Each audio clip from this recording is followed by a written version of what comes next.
You're about to discover insanely effective chess tactics that can instantly boost your game and your rating. The last puzzles I'm leaving unsolved for you.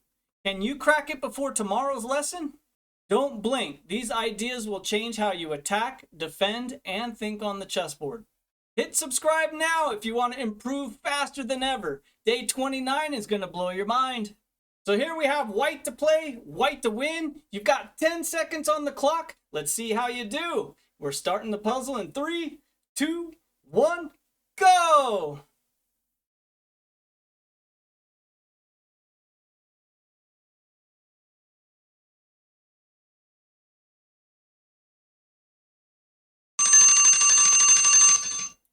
That's it. 10 seconds are up. How did you do? Let me know in the comments down below.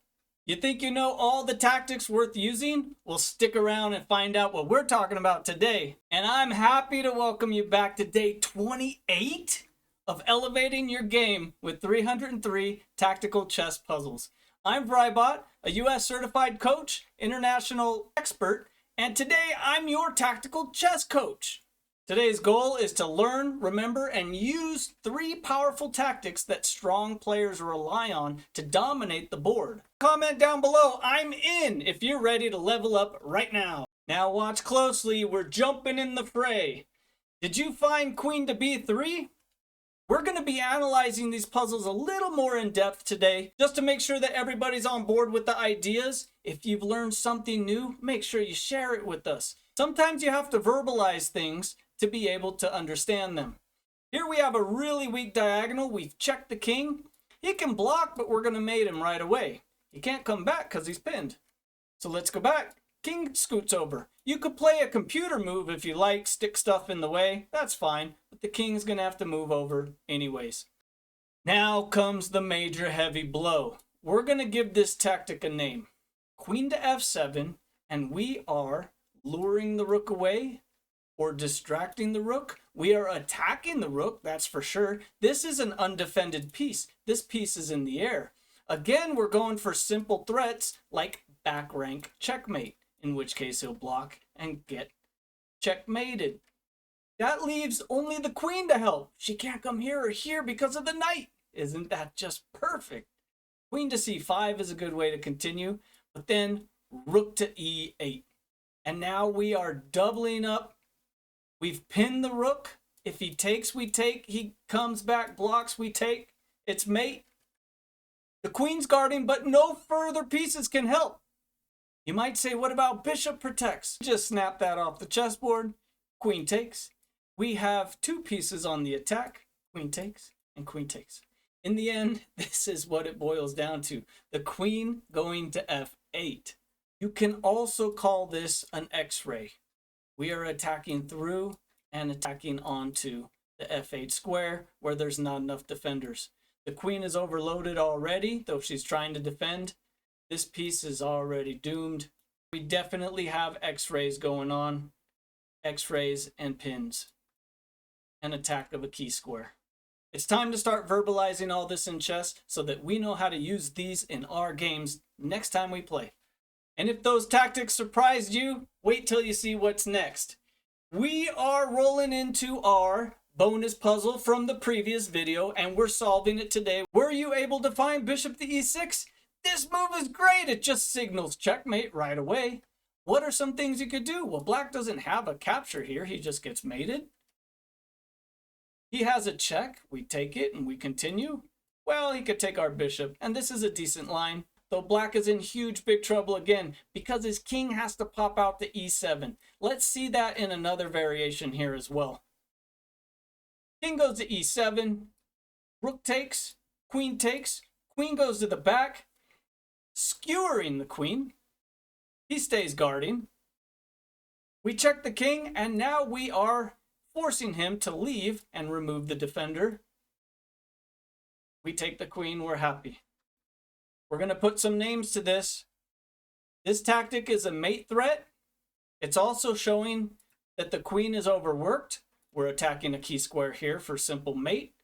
We have 2 rooks staring at each other. It's a staring contest. And as Igor Smirnov, the Grandmaster, he says very often to take is a mistake. Here, if you play rook takes first, that's just bad because if you threaten, everything can be covered and neutralized with a really good move.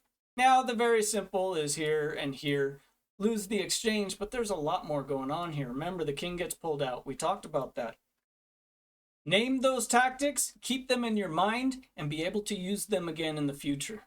The next one hits even harder. We have rooks doubled.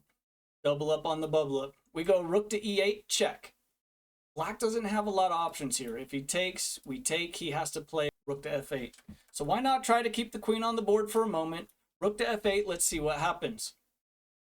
Now, if we just simply take, this was the first line that I saw in my mind.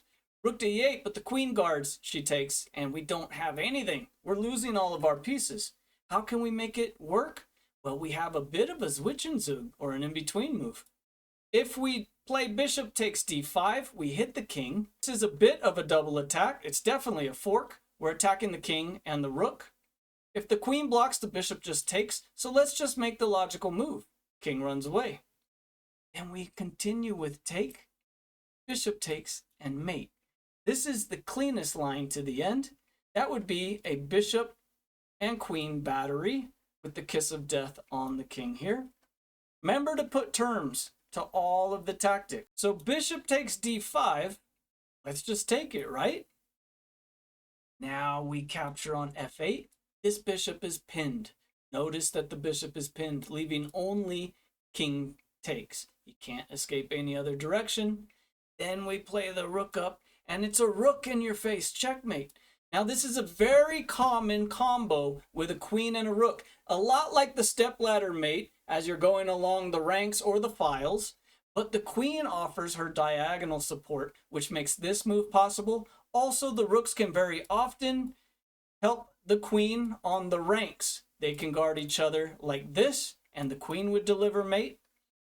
Now I'm prepared to show you the tactics that almost nobody spots. It's very similar, though, to what we've already had in a puzzle today. Let's play the move. Queen to d2. What? Are you kidding me? vryBot, you're sacrificing your queen. I don't see anything for it. Quiet, little Bobby. Here we go again. Rook takes. Rook to the back. Rook blocks. Check. Bishop blocks. Take. Guess what? The knight's guarding f2 the whole time. This is one of the key factors of the position. Let's go back. Similar to that other move we just played moments ago, where if rook takes, we're going to the back rank. So let's defend. Here's a line that white can continue with. He can do it now or do it later. Queen to e8 check. Bishop to f8. Don't take the queen. They'll take our queen and then we have nothing. Simple game. Keep it complicated. If queen takes, we take the rook. This rook is undefended the whole time. That's one of the key points as well. Well, how about gobbling up a pawn in the meantime? King gets over, queen takes, we know what to do. So, rook blocks. This is one line that can happen in the beginning. The rook can run over to the defense of the king right away to start all this. Rook to c1. And here we have a similar maneuver to earlier. We're trying to remove the defender. If he takes, we take. All the same lines are going to happen. This is mate. Play a move. Ignore us. We're going to take, checkmate him here. And the other line that I mentioned is right here. He can run. We can go rook to c1 anyways. He can do this. He can do this. And now he's in big trouble. Computer wants him to push a pawn, lose his rook, and just go for a run. We're still gonna get ya! Hey, let's keep the energy rolling. Next tactic incoming. Now, is there any kind of major catastrophe about to happen on the chessboard? I doubt it. How can it happen? Look, black's army looks to be in logical order. White's army looks to be a little funky even. But there's a lot of pressure going on in the center here. And this is caused by D's knights. Knights can get a little weird. c6 is the weakness on the board. This is a weak square. Not to mention d6. Knight to c6. Okay, let's just take. Let's see what happens. Queen takes. Block. Everything's fine. Oh, lose a rook.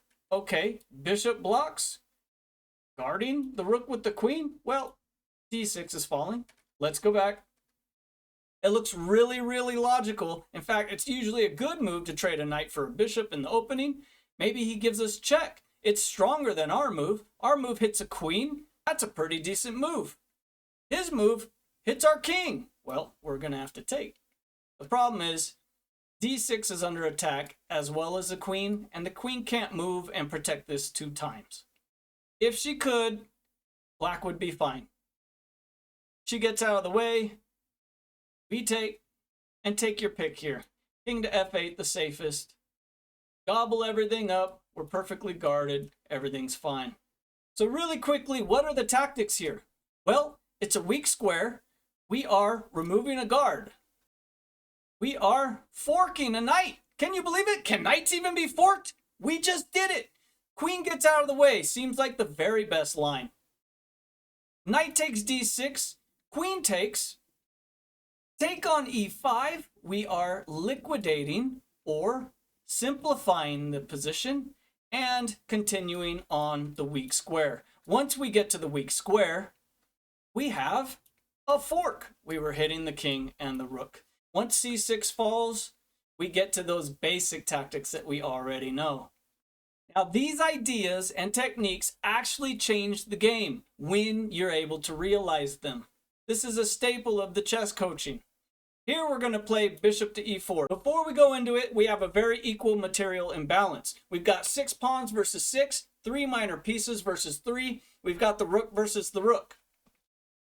But everything's about to change. Now, I want to leave you guys with an opportunity here to play a grandmaster move, the very best move for white to fight what looks like the most unclear way to go so that you don't just blunder and lose everything. Again, we're using a bit of a simplifying technique. Also, we were hitting a rook and we were skewering this piece. Let's just say the rook goes to the back to guard it. He didn't go here because of the knight. So he goes back. We simplify. Take. Then we remove the defender again. Removal of the guard. Destruction of the guard. Why? Well, he was guarding c3. This is the key. Why c3? Well, let's take with a pawn or a knight to show it off. Knight to c3, hops a knight in, gets another fork. So we're seeing those basic tactics, but mixed in with other very tough, clever tactics. If the king even goes to hit the knight, no big deal. The knight is eating this pawn and easily escaping to the c4 square anytime. And now we elevate your strategy to a whole new level. White is down some material here. How on earth could you even think about sacrificing more? The answer is in the details. King takes e7. We have a lot of weak squares here. All these dark squares, we have a dark square bishop. We're controlling f6 at the moment. This is really good. I'm sure we'll be able to make up for it. Let's find out. King moves over. We're going to make him scoot over anyways. Get back over there to the e-file. There's nowhere else for you to go, sir. Queen takes c6. Now we just saw a puzzle where c6 was weak, and we saw this type of fork before. So that should be easy to understand. But what's important to include in that understanding here is that the king has very few squares to go without continually being bothered. King to f8. We're going to take this. Now we're pinning this. So we need to go back real quick and name these tactics so we're able to use them again. Here there's a dark square color complex. There's a sacrifice of material. There is a king safety issue. In the very end, it's basically a fork to regain material and continue the attack, keep the initiative. Here's a fun one, king to f8. Escaping everything, right? No, checkmate.